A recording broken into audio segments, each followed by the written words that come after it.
रावण का मारीच से सीता हरण में सहायता के लिए कहना। रावण ने कहा, तात मारीच, मैं सब बता रहा हूं, मेरी बात सुनो। इस समय मैं बहुत दुखी हूं और इस दुखी अवस्था में तुम ही मुझे सबसे बढ़कर सहारा देने वाले हो। तुम जन स्थान को जानते हो, जहां मेरा भाई खर, महाबाहु दूषण, मेरी बहन शूर्पणखा, मांस भोजी राक्षस महाबाहु त्रिशिरा तथा और भी बहुत से लक्ष्य वेद में कुशल शूरवीर निशाचर रहा करते थे।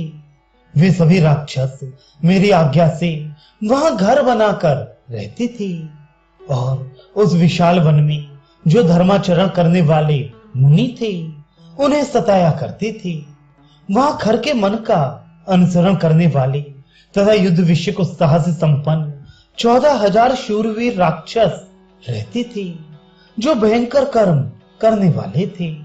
जन स्थान में निवास करने वाले जितने महाबली राक्षस थे, वे सबके सब उस समय अच्छी तरह सन्नद्ध होकर युद्ध क्षेत्र में राम के साथ जा भिड़े थे।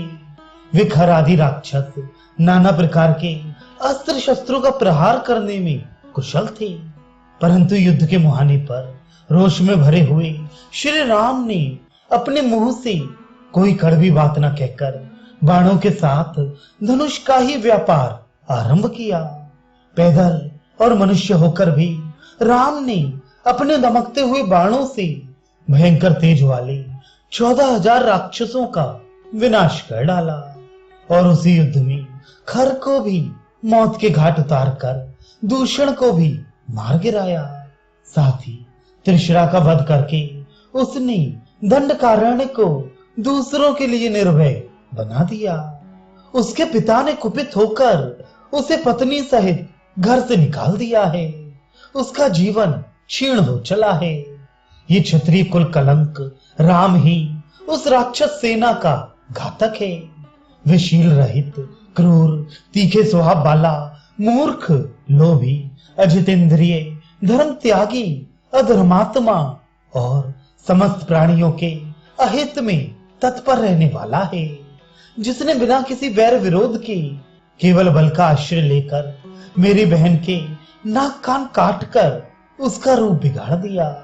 उससे बदला लेने के लिए मैं भी उसकी देव कन्या के समान सुंदरी पत्नी सीता को जन स्थान से बलपूर्वक हर लाऊंगा। तुम इस कार्य में मेरी सहायता करो।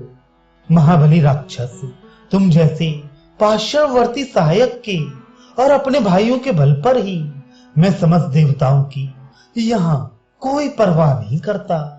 अतः तुम मेरे सहायक हो जाओ, क्योंकि तुम मेरी सहायता करने में समर्थ हो।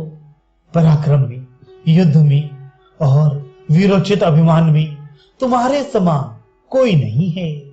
नाना प्रकार के उपाय बताने में भी तुम बड़े बहादुर हो। बड़ी बड़ी मायाओं का प्रयोग करने में भी विशेष कुशल हो। निशाचर, इसीलिए मैं तुम्हारे पास आया हूं सहायता के लिए। मेरे कथनानुसार तुम्हें कौन सा काम करना है वह भी सुनो। तुम सोने के बने हुए मृग जैसा रूप धारण करके रजत में बिंदुओं से युक्त चितकबरे हो जाओ और राम के आश्रम में सीता के सामने विचरो। विचित्र मृग के रूप में तुम्हें देखकर सीता अवश्य अपने पति राम से तथा लक्ष्मण से भी कहेगी कि आप लोग इसे पकड़ लाएं। जब वे दोनों तुम्हें पकड़ने के लिए दूर निकल जाएंगे, तब मैं बिना किसी विघ्न बाधा के सूने आश्रम से सीता को उसी तरह सुखपूर्वक हर लाऊंगा, जैसे राहु चंद्रमा की प्रभा का अपहरण कर लेता है। उसके बाद स्त्री का अपहरण हो जाने से जब राम अत्यंत दुखी और दुर्बल हो जाएगा, उस समय मैं निर्भय हो सुखपूर्वक उसके ऊपर कृतार्थ चित्त से प्रहार करूंगा। रावण के मुख से श्री रामचंद्र जी की चर्चा सुनकर महात्मा मारीच का मुंह सूख गया। वह भय से थर्रा उठा। वह अपलक नेत्रों से देखता हुआ अपने सूखे ओंठों को चाटने लगा। उसे इतना दुख हुआ कि वह मुर्दा सा दिखाई देने लगा। उसी अवस्था में उसने रावण की ओर देखा। उसे महान वन में श्री रामचंद्र जी के पराक्रम का ज्ञान हो चुका था, इसलिए वह मन ही मन अत्यंत भयभीत और दुखी हो गया तथा हाथ जोड़कर रावण से यथार्थ वचन बोला। उसकी वह बात रावण के तथा अपने लिए भी हितकर थी।